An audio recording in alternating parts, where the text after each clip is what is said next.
Hi everybody and welcome to my Unruly Housewife channel. If I sound funny today it's because I'm incredibly ill, but I'm a trooper. I'm still making a video, and today I'm making a really quick video for you, hopefully, about scrap clay. Now, a lot of people, especially newbies, end up with, or I did anyway, a massive amount of brown scrap clay or grey scrap clay, and all your colours are completely ruined because you've tried out a new idea, the old Mock-Me Garni, or I don't know, Natasha beads, or retro canes, all the things that need a lot of colours or a few colours and contrasting colours.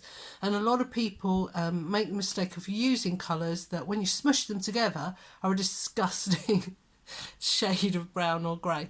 Nothing wrong with it. Sorry, I shouldn't have said disgusting. There's lots you can do with mica powders and stuff to zhuzh up your mud coloured scrap. But let's think avoidance. Let's think ahead of time. I use these colours. I mean, let's face it, that's just going to smush up into a kind of bluish grey. Not the end of the world, but not the most exciting thing you've ever seen. I'm shaking as well. I'm sure I've got a temperature. Then there's these. They were very pretty. They look lovely together, but they're going to make that kind of dull green. It's not the end of the world, that one. When that gets mixed in, though, I think we're looking at brown. So what can you do to make intelligent choices? Let's just look at these. These, I'm pretty sure, are the result of scrap clay. If you've got something like this as your scrap, it's going to smush together and be a pretty kind of purple colour. It's not going to be an ugly, dog thingy.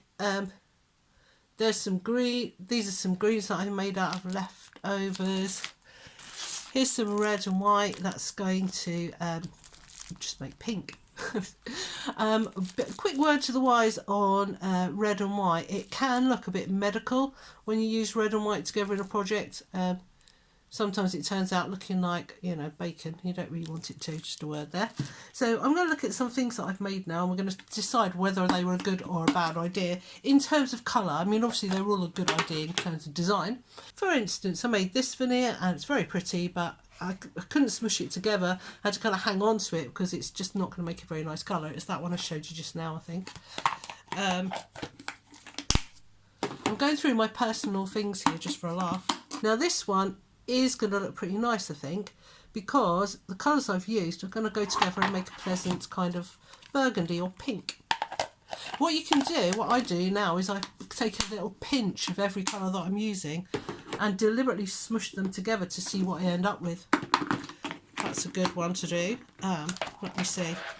So this cane here is going to, this is the end of a cane. That's going to end up as a nice. That's going to end up as a nice blue if I mix it together. That end of a cane.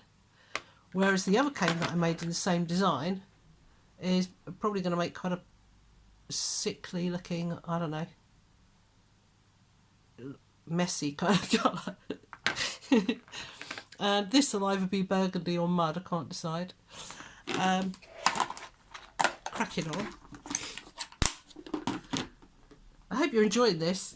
I mean, you've got the message now, right, anyway, but I thought I'd carry on showing you a few things. This will end up as a decent colour. A lot of pinks and purples in my work, to be fair. Whoop. This will end up as some kind of hideous mud. You don't have to apply this rule all the time, but it's just that clay's really short at the moment and people are starting as well, and it's just a good idea. Here's a rose cane that I made, and I wrapped it in translucent.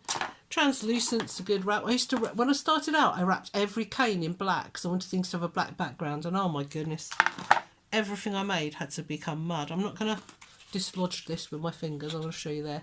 Like, I made a Natasha bead out of the leftovers, and also I was left with a bit of a skinner blend from my work. But if I wanted to smush it, it's going to be pink. I kept the translucent mostly separate, I think. Also, what I do now is I'm not beneath digging a bit of tiny little bits of red or tiny little bits of black out of my clay with my fingernails before I smush it, because, clay is money and money is time, and time is, well, time's infinite.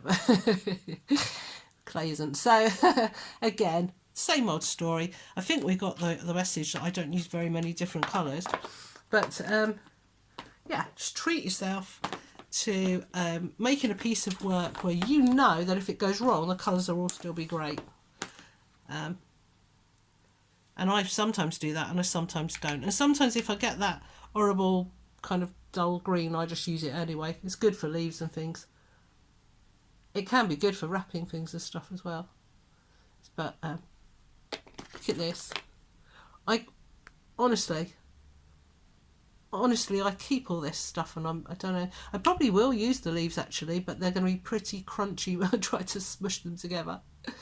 So I mean, when I try to, you know, warm them up so I can use them, they'll probably just crack and crumble and fall into pieces. This is quite a good idea to do. Very, very thin layers of brown and green piled up, and then when you pinch the end like that, you can make them into like blades of grass or thin leaves that sort of go on your projects. They look really effective, and look how easy it is to make that. Okay, I digress as ever. I hope you enjoyed that. I hope you got some value out of it. We know what the rule is now. By the time I've edited it, I've only wasted 5 minutes of your time. Thank you for watching. Do like, subscribe, leave your comments and questions down below. Smash that button, the notification button that tells you when I'm posting, because goodness knows it doesn't always come up on people's notifications. Thank you. I love you. I hope I get better soon. And I hope you are already well. Love you all. Bye.